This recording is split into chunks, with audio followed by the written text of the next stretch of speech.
Breaking news చూస్తున్నాం. పోడు రైతుల ప్రయోజనాలు దెబ్బతినకుండా అటవీ శాఖ మార్గదర్శకాలను అనుసరిస్తూ పోడు భూముల రక్షణకు కృషి చేయాలని మంత్రి కొండా సురేఖ అధికారులను ఆదేశించారు.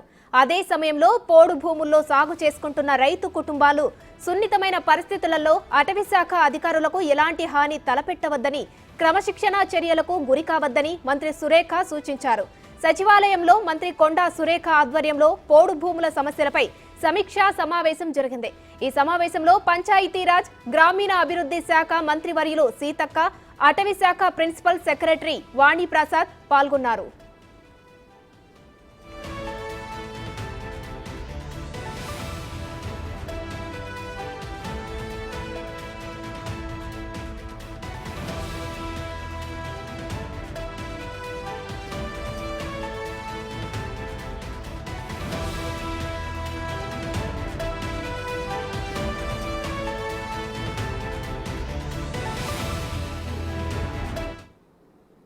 ఇదే అంశానికి సంబంధించి మరిన్ని డీటెయిల్స్ మా deputy bureau chief Sadiq live లో అందిస్తారు. సాదిక్, చెప్పండి. పోడు రైతుల ప్రయోజనాలు దెబ్బతినకుండా అటవీ శాఖ మార్గదర్శకాలను అనుసరిస్తూ పోడు భూముల రక్షణకు కృషి చేయాలని మంత్రి కొండా సురేఖ మార్గదర్శకాలు జారీ చేశారు. దీనికి సంబంధించి డీటెయిల్స్ ఎలా ఉన్నాయి?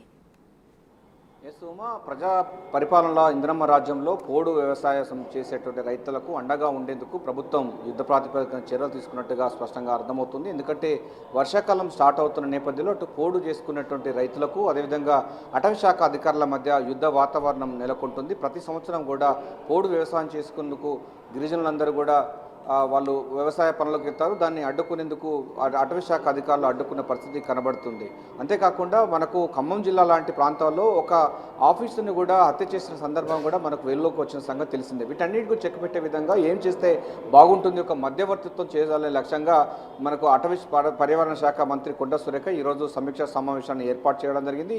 ఈ సమీక్షా సమావేశంలో మంత్రి సీతక్క కూడా పాల్గొనడం అన్నది ప్రాధాన్యత సంతరించుకుంది. ప్రధానంగా వ్యవసాయ సంబంధించినటువంటి అంశాల్లో పోడు చేసుకునే రైతులకు అండగా ప్రభుత్వం ఉంటుంది. మరోవైపు అటవీ భూమిని కాపాడుకునే ధర్మం కూడా ప్రభుత్వానికి ఉంటుంది కన్నా రెండు సమపాల్లో ఉండే విధంగా చర్య తీసుకునే విధంగా ప్లాన్ చేసుకోవాలని కూడా మంత్రులందరూ కూడా అభిప్రాయపడడం జరిగింది. అంతేకాకుండా ఇక నుండి పోడు వ్యవసాయం సంబంధించిన విషయంలో ట్రెంచింగ్ పడకుండా, అంటే పోడు వ్యవసాయం చేస్తున్నటువంటి భూములకు ట్రెంచింగ్ చేస్తుంటుంది అటవీ శాఖ అధికారులు. ట్రెంచింగ్కు అవతల వైపులా మళ్ళీ ఇంకా పోడు వ్యవసాయం చేసుకోకుండా అదేవిధంగా రియల్ ఎస్టేటు ఇతరత్ర సంబంధించిన వాళ్ళు గిరిజనేతరులు కూడా ఈ పోడు వ్యవసాయం చేసుకునే అవకాశాలు చాలా ఉన్నాయి రాష్ట్రంలో. మనకు గోదావరి నది పరివాహక ప్రాంతంతో పాటుగా కృష్ణా నది పరివాహక ప్రాంతాల్లో కూడా ఈ యొక్క ఏజెన్సీ ఏరియాలో ఎక్కువ పోడు సంబంధించిన వ్యవసాయం జరుగుతూ ఉంది.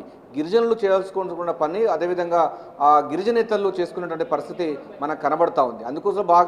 దాన్ని చెక్ పెట్టే విధంగా ఏ విధంగా మెకానిజం తీసుకోవాలనిపైన కూడా ఈరోజు చర్చకు వచ్చినట్టుగా మనకు సమాచారం అందుతుంది. సో అటు పోడు వ్యవసాయం చేస్తున్న రైతులకు అండగా ఉంటూనే మరోవైపు అటవీ పరిరక్షణ చేసే చర్యలు తీసుకుని కూడా ప్రభుత్వం అయితే కట్టుదిట్టమైన చర్యలు తీసుకోబోతుంది.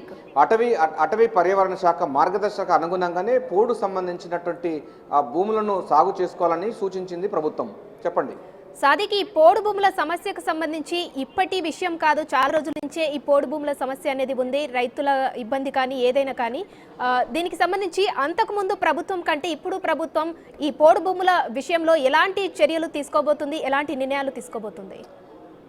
ఎగ్జాక్ట్లీ. ఎందుకంటే దాంట్లో ప్రధానంగా మనకు పోడు సంబంధించిన వ్యవసాయంలో 1/70 యాక్ట్ ఒకటి ఉంది, పీసా చట్టం లాంటివి ఉన్నాయి. ఈ చట్టాలకు అనుగుణంగా ఒక కొత్త మార్గదర్శకాలు రూపొందించాలని లక్ష్యంగా ప్రభుత్వం ఉన్నట్టుగా మనకు ఉంది. ఎందుకంటే అదే విధంగా కాంగ్రెస్ పార్టీ మేనిఫెస్టోలతో పాటుగా ఎన్నికల ప్రచారంలో కూడా పోడు చేసుకునే వ్యవసాయ రైతులకు అందరికీ కూడా పట్టాలు ఇస్తామని కూడా ముఖ్యమంత్రి రేవంత్ రెడ్డి స్పష్టం చేసిన ధర్మిలా ఉంది. మరోవైపు పోడు వ్యవసాయం చేసుకునే గిరిజనులకు అందరికీ కూడా పట్టాలు ఇస్తాము. గతంలో పోడు వ్యవసాయం చేసుకునే రైతులకు పట్టాలు ఇచ్చిన ఘనత కూడా కాంగ్రెస్ పార్టీదే. 1/70 యాక్ట్ పట్టుకొచ్చింది కాంగ్రెస్ ప్రభుత్వమే. అంతేకాకుండా పీసా చట్టాన్ని కూడా అనుగుణంగా చేసింది అదే. కానీ గిరిజనేతల్లో కూడా చాలా మట్టుకు పోడు వ్యవసాయం చేస్తున్నారు. దీన్ని అడ్డుకట్ట వేయాలి.